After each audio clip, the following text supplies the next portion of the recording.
आज से अगले 5 दिनों तक दुनिया गुजरात की धरती पर भारत के गौरव पथ की झलक देखेगी। आज गांधीनगर में भारत के 12वें डिफेंस एक्सपो का आगाज हो गया। ये भारत में हो रहा अब तक का सबसे बड़ा डिफेंस एक्सपो है। इस एक्सपो में रक्षा क्षेत्र में आत्मनिर्भर होते भारत की एक ऐसी झलक देखी जा सकती है जैसी अब से पहले देखी नहीं गई थी। मेक इन इंडिया स्वदेशी का परचम फहराने पर इस बार इस कदर जोर दिया जा रहा है कि डिफेंस एक्सपो में सिर्फ स्वदेशी कंपनियों को शामिल होने की ही इजाजत दी गई है। जो विदेशी कंपनियां भारत की किसी कंपनी के साथ मिलकर काम कर रही हैं, वो कंपनियां इस एक्सपो में हिस्सा जरूर ले रही हैं। 5 दिनों तक चलने वाले इस प्रदर्शनी की थीम है पाथ टू प्राइड। कल प्रधानमंत्री नरेंद्र मोदी भी डिफेंस एक्सपो पहुंचने वाले हैं। आइए आपको दिखाते हैं भारत के पराक्रम की ये शानदार प्रदर्शनी।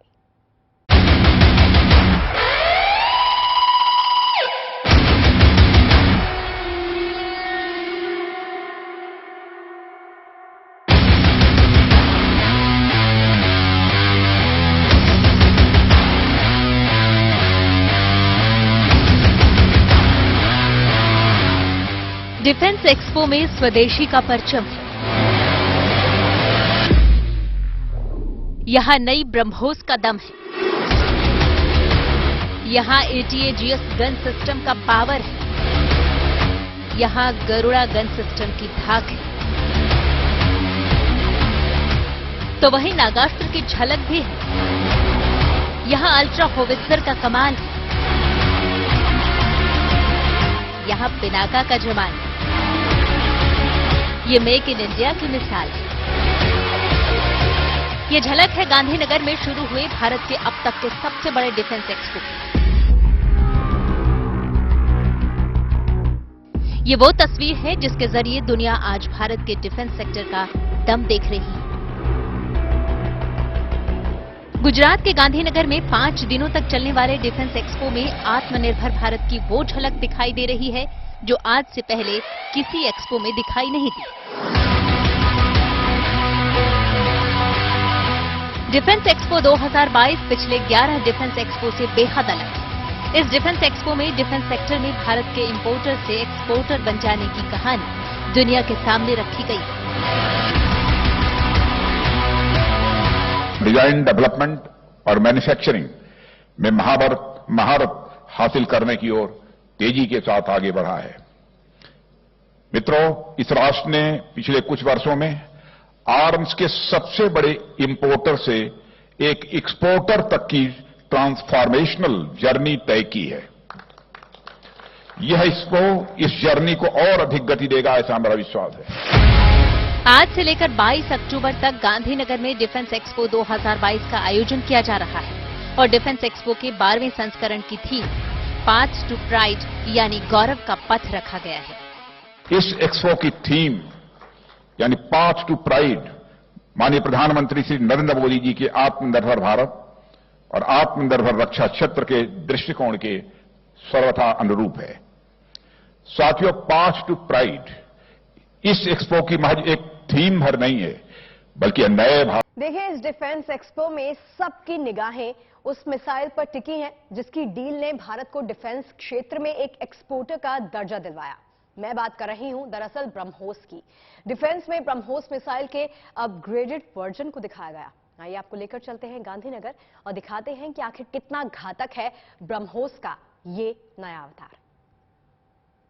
गांधीनगर में चल रहा डिफेंस एक्सपो अब तक का सबसे बड़ा डिफेंस शो है और यहां पर हम आपको भारत की पहली सुपरसोनिक ब्रह्मोस मिसाइल की नई मारक क्षमता दिखाने जा रहे हैं, यानी कि ब्रह्मोस नेक्स्ट जनरेशन। ये पहली जो पूरा मिसाइल है उससे ज्यादा कारगर और घातक है। अगर इसके लंबाई चौड़ाई की बात करें तो ब्रह्मोस मिसाइल जो इस वक्त तीनों सेनाओं में शामिल है वो 9 मीटर लंबी है, जबकि नई नेक्स्ट जनरेशन 6 मीटर यानी कि 3 मीटर छोटी है। लेकिन मारक क्षमता, इसकी स्पीड की बात करें तो ये 3 मैक की स्पीड के साथ दुश्मन के किसी भी ठिकाने को नेस्तनाबूद कर सकती है। ब्रह्मोस देश की पहली मिसाइल है जो अब न सिर्फ तीनों सेनाओं में शामिल हो चुकी है बल्कि अब विदेशों के लिए भी निर्यात हो रही है, विदेशों को भी दी जा रही है। हमारे साथ डिप्टी सीईओ संजीव जोशी हैं ब्रह्मोस के। आपसे जानना चाहूंगा, जो ब्रह्मोस नेक्स्ट जनरेशन पे आप लोग काम कर रहे हैं, क्या इसके फीचर्स होंगे? पहले तो आपको ये पता होना चाहिए कि जो पहली जो पुरानी ब्रह्मोस मिसाइल है हमारी, वो अभी नेवी, आर्मी, एयरफोर्स तीनों के पास पहुंच चुकी है। और ये हमारा जो फर्स्ट फॉरवर्ड वेपन सिस्टम है हमारी तीनों आर्म्ड फोर्सेस के लिए। इसका ये जैसे अभी एयर वर्जन के लिए हमने इसको बनाया है, तो लेटेस्ट में एक Su-30 एयरक्राफ्ट में एक मिसाइल जाती है। और उसके अलावा और इसकी रेंज और कैपेबिलिटीज डिफरेंट हैं, जो आज की आपको सभी को आपको पता है। अब उसी के करीब आधे साइज की मिसाइल ये 290 किलोमीटर जाती है। सेम डिस्टेंस पे जाने के लिए हमने एक छोटी मिसाइल बनाई है। अभी पहले हम एयरफोर्स के लिए इसको बना रहे हैं। एयरफोर्स में क्योंकि ये Su-30 में ये तीन मिसाइल एक साथ लग सकती हैं और 300 किलोमीटर की डिस्टेंस तक जा सकती हैं। मतलब हम एक साथ में रेंज कैपेबिलिटी एयरफोर्स की हम बढ़ाएंगे। उसके बाद हम इसको आर्मी के लिए और नेवी के लिए इसकी रिक्वायरमेंट शायद होगी, ऐसा हमको लगता है। कब तक हम माने कि जो नेक्स्ट जनरेशन है वो सेनाओं को? अभी जैसे हमारे आदरणीय प्रधानमंत्री जी और हमारे रक्षा मंत्री जी और मुख्यमंत्री उत्तर प्रदेश तीनों ने ही मिल करके लखनऊ में इसका एक प्रोग्राम किया है कि इसको वहीं यूपी डिफेंस कॉरिडोर में बनाया जाएगा। उसके लिए हमारे पास ऑलरेडी सभी सैंक्शन, उसको बनाने के लिए सैंक्शन आ चुकी है। अभी हमको ब्रह्मोस मिसाइल बनने के लिए सैंक्शन आ जाएगा जल्दी। और हम सोच रहे हैं कि हमने इसके जितने भी मॉड्यूल्स हैं उन पर धीरे धीरे टेस्ट करना शुरू कर दिया है। हम इसके डिज़ाइन रिव्यूज़ कर रहे हैं और इसके फाइनल डिज़ाइन हम फ्रीज कर चुके हैं। और मुझे लगता है कि हम अगर हमारे पास तुरंत सब चीज़ें अगर सही हो जाएं तो मेरे को लगता है कि हम 2024 मिड तक हम इसका पहली फ्लाइट कर देंगे। तो ब्रह्मोस सुपरसोनिक मिसाइल का जो अगला वर्जन है कि नेक्स्ट जनरेशन वर्जन है, वो भी बहुत जल्द लखनऊ में बनकर तैयार होगा। कैमरामैन एल जायसवाल के साथ Manjeet Negi, good news today, Gandhinagar. देखिए, डिफेंस एक्सपो में भारत की सैन्य ताकत दिख रही है। यहां हिंदुस्तान में बने ऐसे हथियारों और उपकरणों का प्रदर्शन किया गया जिनसे देश के दुश्मन खौफ खाते हैं। क्या खास है इस डिफेंस एक्सपो में और कौन कौन से हथियार इस एक्सपो के आकर्षण बन रहे हैं, ये जानने के लिए हमारी ये खास रिपोर्ट जरूर देखें।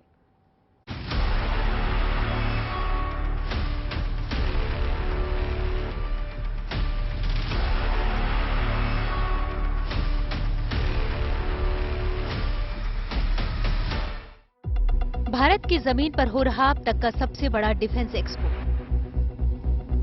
डिफेंस सेक्टर की दुनिया में हिंदुस्तान की नई हैसियत को बयां कर रहा है। मसलन गांधीनगर के मैदान में शान से खड़े इस माइन प्रोटेक्शन व्हीकल को ही लीजिए। भारत में बना ये वो बाहुबली है जो जंग के हालात में और आतंकी हमलों के दौरान हमारे जवानों को दुश्मन के बारूद से महफूज रखता है। पुलवामा आतंकी हमले के वक्त आतंकियों ने सुरक्षा बलों के वाहन पर भारी विस्फोटक लगाकर हमले का काम किया था। जम्मू कश्मीर से लेकर सरहद के इलाकों में आतंकी हमलों और दुश्मन के ऐसे हमलों से निपटने के लिए भारतीय सेना को ये माइन प्रोटेक्शन व्हीकल मिल चुका है। ये देश में बना हुआ माइन प्रोटेक्शन व्हीकल, ये खास गाड़ी हम आपको दिखा रहे हैं जो 16 किलोग्राम विस्फोटक, भारी विस्फोटक से सुरक्षा बलों का बचाव करती है, सेना कर्मियों का बचाव करती है। हाल में सेना की उत्तरी कमान ने लद्दाख में ये खास गाड़ियां शामिल की हैं। इसमें 8 से 10 सुरक्षाकर्मी तैनात हो सकते हैं और ये 18,000 फीट की ऊंचाई पर भी चल सकती है। देश की स्वदेशी कंपनी कल्याणी ने इसे तैयार किया और हाल में इसे लद्दाख में भारतीय सेना में शामिल किया गया है। तो इस तरह से भारतीय सेना के बेड़े में इस तरह के स्वदेशी हथियार लगातार शामिल किए जा रहे हैं। इसे बनाने वाले ये दावा करते हैं कि ये न केवल हिंदुस्तान बल्कि दुनिया के सबसे सुरक्षित डिफेंस व्हीकल्स में से एक है। यानी इसमें सवार होकर जब हमारे जाबाज निकलेंगे तो दुश्मन के इरादों की तरह ही उसके घातक बम भी इनका कोई नुकसान पहुंचाए बिना बस धूल में मिलकर रह जाएंगे। इसकी खासियत यह है कि ये इस देश का आज का सबसे बेहतरीन और सबसे प्रोटेक्टेड व्हीकल है। आप इसके साथ 50 केजी का साइड ब्लास्ट भी ये झेल सकता है। हमारे सैनिकों के लिए इस्तेनाग लेवल 3 का बैलिस्टिक प्रोटेक्शन देता है, जो आज तक भारत देश में नहीं है कहीं। ये गाड़ी जो है ये ट्राई हुआ है 17,000 फीट पे, जहां की ये 30 डिग्री ग्रेडियंट को भी चलाता है। आप देखेंगे क्रू का प्रोटेक्शन, आप देखेंगे कि जिस तरीके की सहूलतें दी गई हैं और जो फैसिलिटी दी गई है, आपको बाहर आने की जरूरत नहीं है, आप अंदर से ही काट सकते हैं। आपके लिए गन पोर्ट्स हैं, आपके लिए सब तरीके का प्रोटेक्शन है और ये मल्टीपल रोल में आ सकता है। ये एम्बुलेंस बन सकता है, ये एक रिकॉनेसेंस व्हीकल बन सकता है, ये इसका एप्लीकेशन बहुत है। और हम भारत सरकार को, इंडियन आर्मी को तो दे ही रहे हैं, हम यूएन मिशन के लिए भी दे रहे हैं। फिलहाल अभी ये मल्टीपल मिशंस में है। अभी कितनी ये इस तरह की खास गाड़ियां अपने सेना को दी और आगे क्या इसकी संभावना है? सो फिलहाल अभी हमने यूएन मिशन के लिए पूरी 27 गाड़ियां दे चुके हैं और 23 गाड़ियां दे चुके हैं और भारत सरकार के लिए हमने अभी तक उनको 20 गाड़ियां दी। सो काम चालू है, डिलीवरी होती रहेगी। इसका मल्टीपल ऑर्डर्स है और ये भारत देश के लिए भी नहीं, हम दुनिया के लिए बनाते हैं।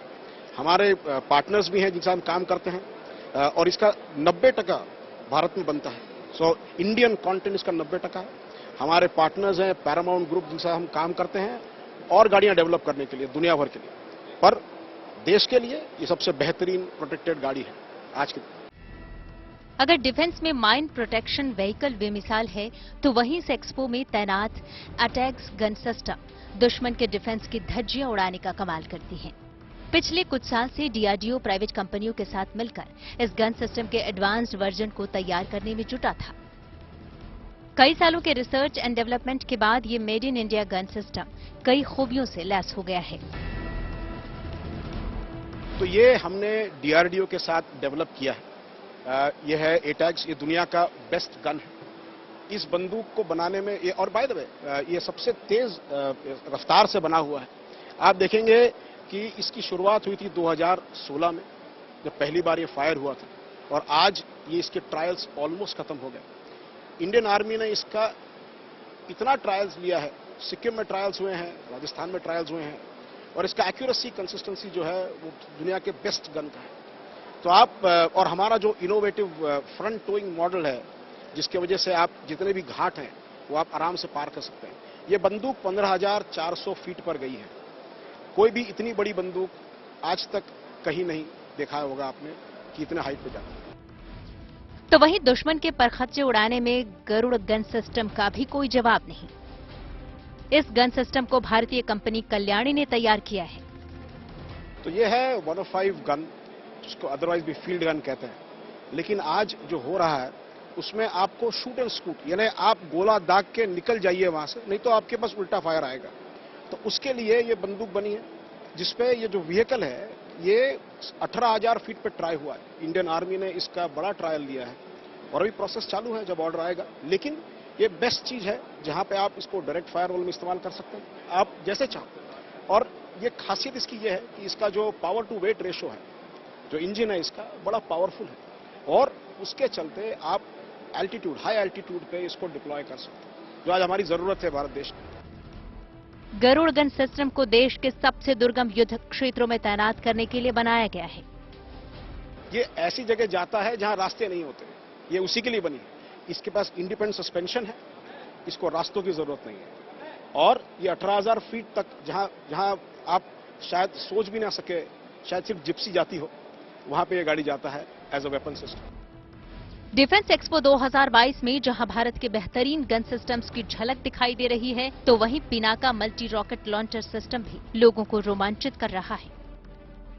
भगवान शिव के धनुष पिनाक के नाम से Pinaka multi rocket launcher system लंबे समय से भारतीय सेना का हिस्सा है और इसे सरकारी कंपनियां बनाती थी, लेकिन अब इसे प्राइवेट सेक्टर तैयार कर रहा है, क्योंकि मेक इन इंडिया के जरिए जो देश में की कंपनियां हैं वो उसको बना रही हैं, सेना को दे रही हैं, बल्कि अब विदेशों को भी इसका निर्यात होगा। हम Pinaka multi rocket launch system के 2 वर्जन आपको दिखा रहे हैं। ये इनहांस वर्जन है। अभी तक जो पिनाका रॉकेट सिस्टम था उसकी मारक क्षमता 35 किलोमीटर थी, लेकिन अब ये 45 किलोमीटर तक इसकी मारक क्षमता है। जबकि इसकी जो गाइडेड सिस्टम है वो 70 से ज्यादा किलोमीटर तक मार कर सकता है। और खास बात यह है कि अब सोलार जो नागपुर की कंपनी है वो इस घातक मल्टी रॉकेट लॉन्चर सिस्टम को तैयार कर रही है। सेना को ये दिया जा रहा है और इसके ये 2 वर्जन इस वक्त हम आपको पहली बार गांधीनगर में डिफेंस एक्सपो के दौरान दिखा रहे हैं। यूं तो एक्सपो में पिनाका के दोनों वर्जन रखे गए हैं, लेकिन एक्सपो में सबकी नजरें पिनाका एनहेंस्ड पर टिकी हुई हैं। वास्तव में अगर बारीकियों पर नजर डाली जाए तो पिनाका का ये एनहेंस्ड वर्जन पिनाका 1 से कई मामलों में बेहतर है। जो ये पिनाका एनहांस है, ये पिनाका 1 का इम्प्रूव्ड वर्जन है, क्योंकि पिनाका 1 जो था वो उसकी रेंज 37 किलोमीटर थी और उसकी लाइफ भी 10 साल थी। लेकिन जो ये पिनाका एनहांस है उसकी जो रेंज है वो 45 किलोमीटर है और उसका लाइफ भी जो है वो 15 साल है। तो दोनों चीजें और ये सब कुछ होने के बाद भी प्रोडक्शन में इजी है और इसकी रिलायबिलिटी काफी ज्यादा है। पहले से मौजूद हथियारों के बेहतर वर्जन के अलावा ई डिफेंस एक्सपो में इस बार कई नए हथियार और उपकरण लॉन्च होने जा रहे हैं, तो वहीं कई हथियारों से जुड़े नए कॉन्ट्रैक्ट और ट्रांसफर ऑफ टेक्नोलॉजी पर हस्ताक्षर होने वाले हैं। ये अपने आप में बताता है कि वास्तव में रक्षा क्षेत्र में भारत की आत्मनिर्भरता का मतलब दुनिया के बाकी हिस्सों से अलग थलग होकर काम करना नहीं है, बल्कि अपने देश में विदेशी फर्मों की सक्रिय भागीदारी और समर्थन के साथ काम करना है।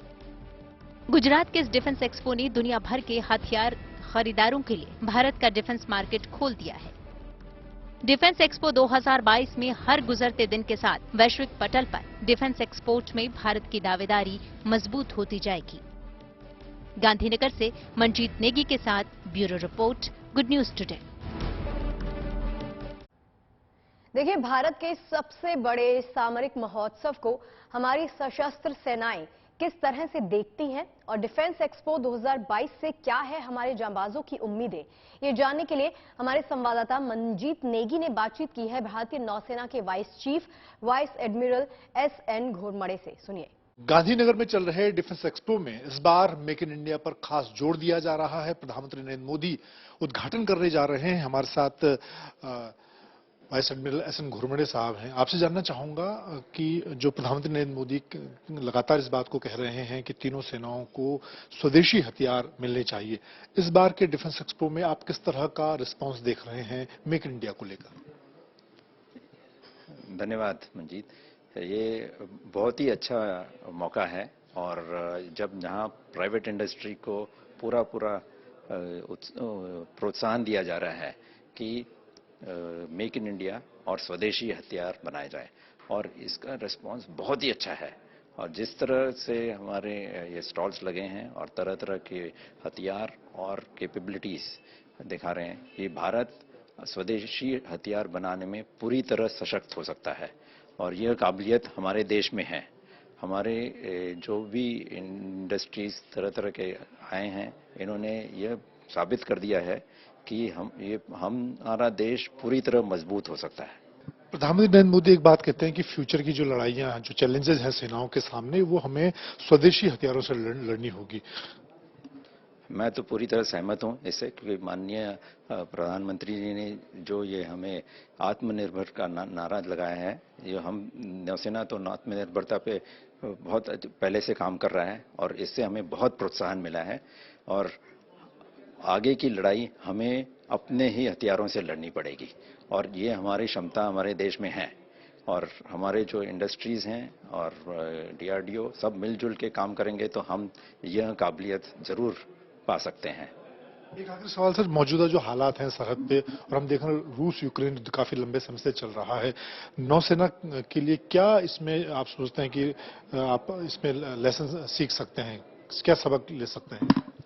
इसका सबसे बड़ा सबक तो हमने यही सीखा है कि आत्मनिर्भरता, हमें पूरी तरह से आत्मनिर्भर होना चाहिए कि कोई भी युद्ध हो या कोई भी परिस्थिति आए, हमें दूसरों पर निर्भर नहीं होना पड़ेगा और यह क्षमता हमारे देश में है। हमारा देश इसी की तरफ उन्नति और प्रगति कर रहा है कि हम पूरी तरह से आत्मनिर्भर होंगे और हमें किसी भी युद्ध में किसी और पर निर्भर नहीं होना पड़ेगा। और चलिए जीएनटी स्पेशल में फिलहाल के लिए इतना ही। मुझे इजाजत दीजिए, लेकिन आप बने रहिए गुड न्यूज टुडे के साथ।